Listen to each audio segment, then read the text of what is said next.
Hello YouTube. Today I'd like to show you how to convert EZDrummer 2 files into audio files. In the last video I showed you how to do that by using buses and actually playing the MIDI files and recording them as audio. Today I'm going to show you how to actually export them, which is a lot quicker, and this way you can get all your one-shot audio tracks converted very fast. So let's get started. I'm going to add an instrument track. Go down to Tune Track, EZDrummer. Make sure it's a stereo out. Add track.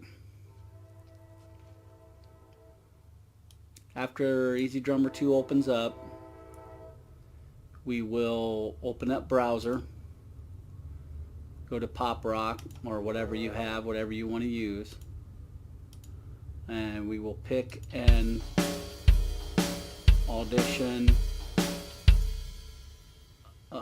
drum loop or MIDI file. We will take that and we will drag this up to our track. We can close that out now. Just listen to it, make sure it's here, which it is. You can see that it's here.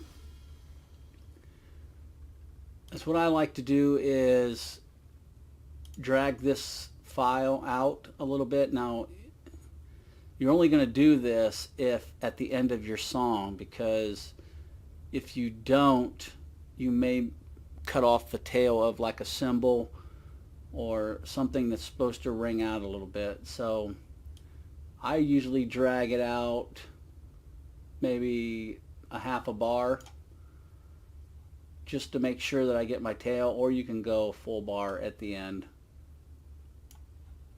just like that right there. So if there would be a cymbal hit, you could at least hear that cymbal hit and have it carry out to the end of the loop. Alright, so once you've got that done, we're going to go back to our tune track EZDrummer 2, open that back up, and in the mixer section up here at the top, you want to make each one of these go to an individual track. Now you don't have to do all these, because the only thing we have going to this right now is the kick, the snare, the hi-hat, overhead, and ambient. I don't ever record the compressor or the reverb because I like to add those later. I just basically do what the tracks of the actual one hits that I want recorded. I mean, you can record the compressor or the reverb. I don't think you'll be happy with it. That's why I always just leave them off and simply just record without that, and then later on I can add the verb and whatever I want, compress it and EQ it the way I want it. So we're going to make the kick number 1, which is already number 1, snare number 2, hi-hat number 3. If we had toms, we'd go toms number 4, but we don't. Overhead number 5, and ambient number 6. Or no, we'll change that. We'll make overhead number 4 and the ambient number 5.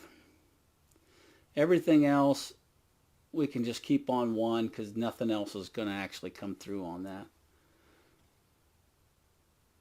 Now if you would have toms, you'd want to give them an individual track, or if you wanted to record all these, just go 1 through 16, and then you'll have 16 tracks of drums.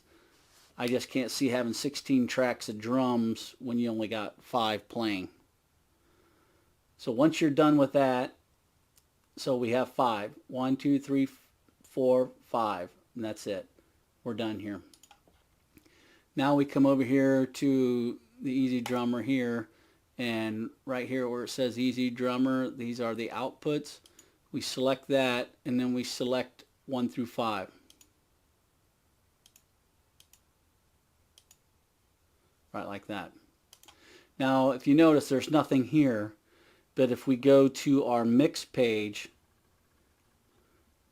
you'll see that we've got the drums set up right here. 1, 2, 3, 4, 5. Now it'll automatically make these stereo or mono depending on what you're using. So if you noticed on the EZDrummer, when we had this open, the kick, the snare, and the hi-hat are all mono tracks. The overhead and the ambience are both stereo. You'll need to have that, know that later.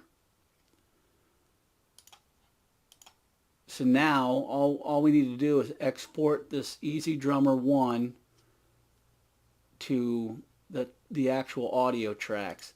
So what we want to do is we want to set the locators. So you take these locators, put one there, that's your stop and your start. And then we go to File, Export, Audio Mixdown. And in this thing, in this window here, we are going to mix down the EZDrummer 1 starting out, because what basically is what this always says, EZDrummer 1 here. Then you got 2, 3, 4, and 5 right here. So once we put the tick mark in this EZDrummer 1, we'll change this to kick.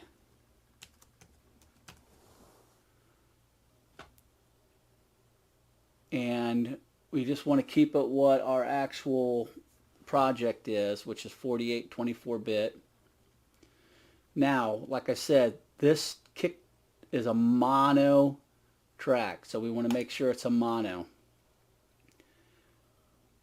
I always just put them in my project, the test 1. This is what it's called, test 1. I just put it right in the audio folder. You want to make sure the pull window is checked and audio track window is checked. And then all we got to do is export.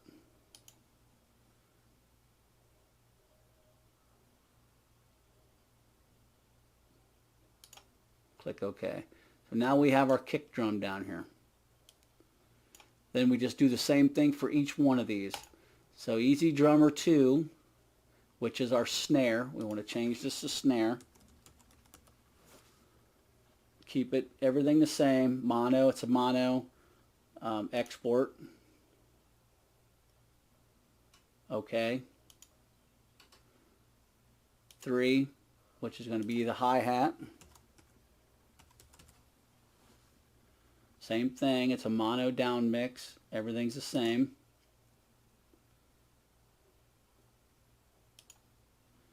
Now, remember what I said, the EZ4 and EZ5 are both stereos. So this was our overhead. And we want to make this left and right channels. We don't want to do a split channel unless you want it to be 2 channels, 1 left and 1 right. Left and right channels will be a stereo track. Then we export. And we go to the last one, EZDrummer 5. We'll make this one ambient. And make sure it's a left and right channel. Export.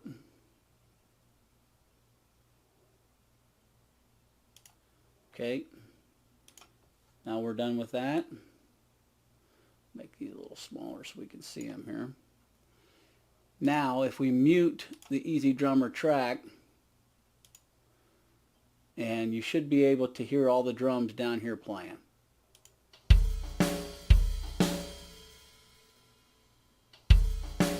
And right there it is. Now, since we don't have a tail, you can trim these up to 3, but like I said, if we would have a snare hit or a hi-hat hit or a cymbal hit at the end of this, we want to make sure that we can hear it clearly end before the track stops. If not, you'll get like a popping or an abrupt end to the track. You don't have to do this if you're looping. If I was just looping this section from 2 to 3, I could just loop it over and over and over again, and then on the very last one drag it out a little bit. But that's how you do that. It's fairly simple. You can actually delete this track, the EZDrummer 1 now, and you'll still have your drums play.